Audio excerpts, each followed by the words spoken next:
Hi everyone. If you are a woman who has ever felt needy, this video is for you. And if you're a man, obviously you can watch it too. So I'll discuss why you perceive yourself as needy, describe two types of neediness, and give you some psychology-based tips to turn this around. Hi, my name is Barchi. Welcome to this space in which I'm sharing everything I know from my spiritual journey as well as psychology for you to be the creator of your life. If you want to work with me, the link to the waiting list is in the description box down below. But let's get on with the video. This topic has been very close to my heart for a long time. So let me share my story with you first. I used to be with someone who couldn't give me what I needed, and not because he was a bad person or my needs were super extravagant. And even if they were, that's not the point here. But for me, it was because I was reliving my childhood conditioning, which I'll address shortly. I was depriving myself, believing that my needs didn't matter, or worse, that I was needy. To break the pattern, I needed to allow myself to be okay with my needs, and that wasn't easy. I felt guilty for wanting something that was actually completely ordinary for many people. So, this was a journey of self growth, which demanded me to put myself first. And guess what happened? When I made room for that desire, it actually came true, it materialized. And that's why I'm so passionate about this subject. And when I saw a video of Adam Rowe, I hope I'm not butchering his last name, I decided to talk about it.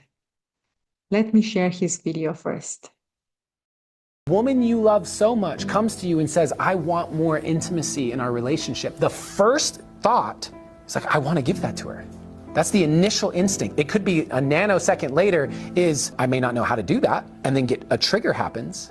And suddenly, as a man, I'm facing the deepest karmic wound of the masculine, which is that I am not enough. That no matter what I do, no matter how much I give you, no matter how hard I try, you will always want more. Which is interesting because the deepest karmic wound of the feminine is that you are too much. All of the more that you can feel, if you let it all hang out, that you will be rejected for it.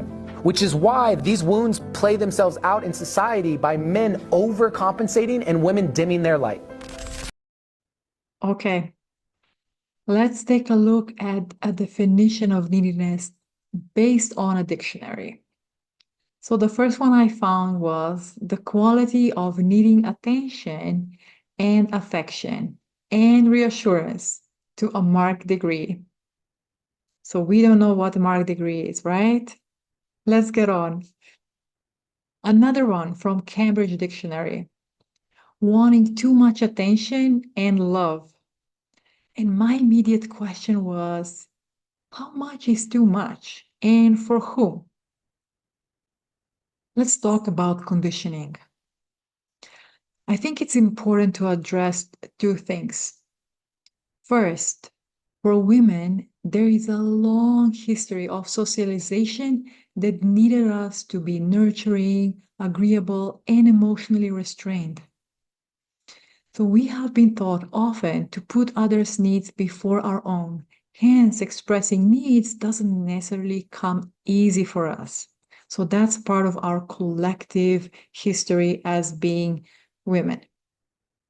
The other thing related to expressing or rather suppressing needs is due to childhood trauma and the shadow aspect.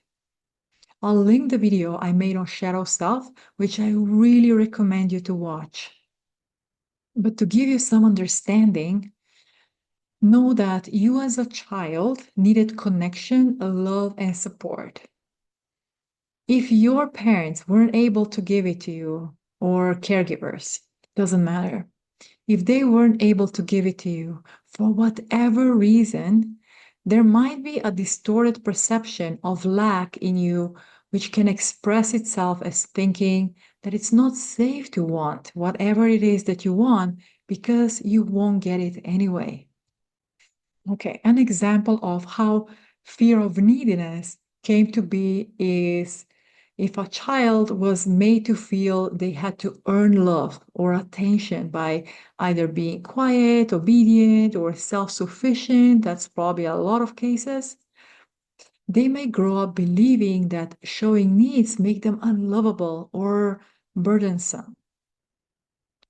Fear of abandonment may also develop in someone whose parents were emotionally unavailable, leaving them hypervigilant about keeping relationship safe by not being too demanding.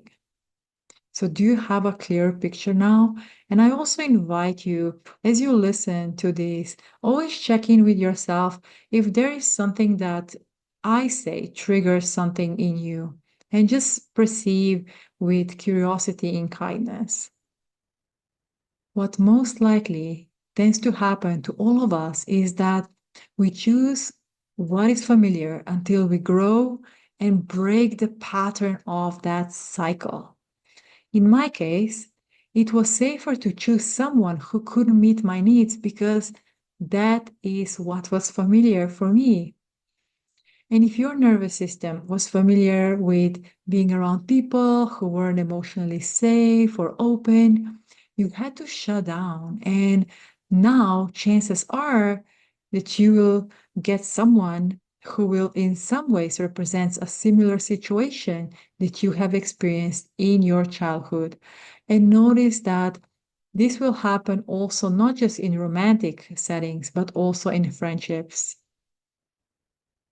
What we first do, instead of working on ourselves, usually we try to change the other person. And we know that that's not how things go well, right? And we want to solve the situation also by being somewhat more either submissive or agreeable or whatever the case. And that itself, for the long run, doesn't work either. And as I'm saying all of that, there is no blame on the other person, and there is also no blame on us. However, we are responsible for the choices we make in our lives, and that includes you. And that's why self awareness is crucial. When you see the pattern, you can start changing it. You can't change what you can't see. Okay, I wanted to discuss two types of neediness. One, the constant feeling of deprivation and expecting others to fill that void in us. And the second one, needing things as a way of nurturing ourselves and feeling good or better, things that imagine will support you or expand your energy, whatever that is for you. So let's go to number one first. If you're stuck in that one, in the first one, you will probably benefit from inner child work or parts work, which is very much connected to the shadow aspect, as I described earlier. But to start the process, you can simply ask yourself, whenever there is a need that comes out and you feel that nothing can satisfy that need, ask yourself, what is the underlying desire I'm not getting that I want from others? Because if you cannot give that to yourself, or if you cannot find that in yourself, it's highly unlikely that others will be able to satisfy that in a long term. And I'm just saying that with all compassion and also to give you self awareness so that you can take empowered steps towards your well being. Because the thing is, there is a need that hasn't been addressed, and it might be subconscious need, which is most likely. And I want you to be completely honest, compassionate, and loving towards yourself, when you do this introspection. Okay, but if the issue or you have issues with the second type of neediness and feel that you don't deserve things that would actually help you thrive, The most important step is to allow yourself to want whatever it is that you want. And I bet that there is a high chance that someone else on this planet has that wish granted. So why wouldn't you have it too? And I invite you to connect to the energy of a person who has that desire met. And then put yourself in the equation and notice how would it feel for you if you already had that. So step into their shoes and notice the energy. How does it feel? And let me give you an analogy if you still find this exercise hard. Think of a plant. A plant needs nutrients to blossom, grow. And why would you deprive yourself of love and hinder your evolution, your creativity, your magic? And why would life want that from you? It just doesn't make sense. Okay, let's now look at the bigger picture. As Adam says, a woman needs to claim her space and stop dimming her light. And this starts with herself. And what I also see, and that makes me so sad, is how women dim other women's light. We need to stop that and start supporting the collective energy of women. Because as you grow, you're being lifted up together with others. We can't do it in separation. We need to elevate this energy and help each other. I'll finish off with 3 practical steps from psychology. Number 1, be conscious of your patterns. When you think that you're too needy, when do you feel you're dimming your light? So when does that happen? Notice. Okay.